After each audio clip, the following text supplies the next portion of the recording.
Ideja par nākotnes Ozolu ciema izveidi Zanai Praņevskai radās pirms 3 gadiem. Ļoti spontāni vienas nakts laikā tapa projekts, kas tika nosūtīts uz Latgales reģiona attīstības aģentūru. Šobrīd nākotnes Ozolu ciemā tiek audzēta un veidota ozolu aleja. Par cik mums šitie kažūs jau bija mazas to daudzāta viņa, un taišņi bija tas krīzes laiks, un ko jau visiem arī mums te viss bija apsastojis, un nekas nenotika. Un es padomāju, kam nā, varbūt interesants projekts un saistībā ar cīmim un ar Latgalis cīmim. Un ko mēs tagad poši sakam, vairs jau apsastot nevar.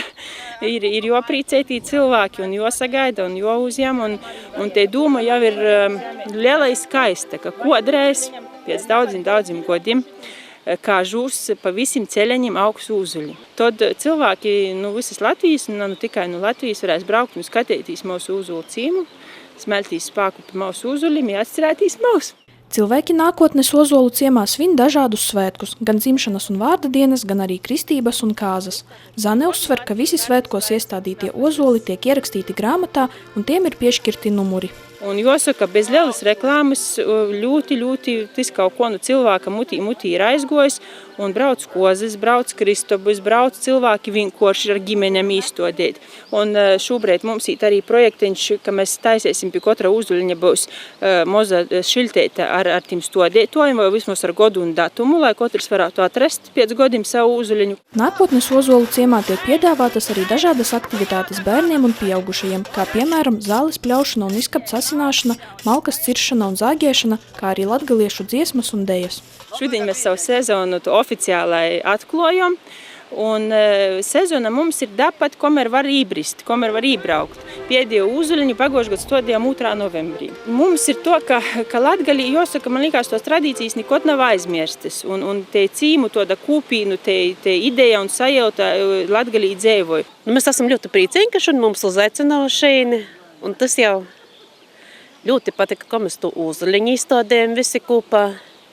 Vizināšanās ar karīti, paša te sagaidīšana, tad, vienkārši latgalīšu garā. Tas ir ļoti jauki, ka ir tāda cilvēkiem uzņēmēba. To visu veicinot un dariet. Ko tu šodien darīji? Ko darīji? Es darīju zirdziņam devu pienenes ar veselas un pēc tam tikai kātiņus. Stādīja arī ozolu? Jā, arī ozolu. Kas tev visvairāk patika šodien?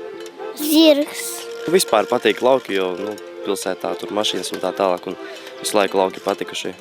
Nākotnes Ozolu ciemā 23. jūnijā jau 3. gadu norisināsies tradicionālās Līgo un Jāņu dienas svinības, bet rudenī tiks organizēti Kirbju svētki. Mēs ļoti gaidām ģimenes, tieši ģimenes ar bērniem.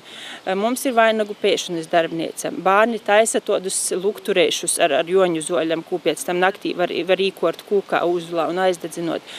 Losa čais, jo taišņi pēc tiem ticējumiem, ko zoļiešu sīvas stosta tieši lēgū dīnā īvokta čajā ir ļoti liels spēks. Un šogad 1. gadu mēģinosim kažūs īdzēvinot uguns skulptūras. Kodi man puiši, kodi džentelmeņi, paldies, Ginci!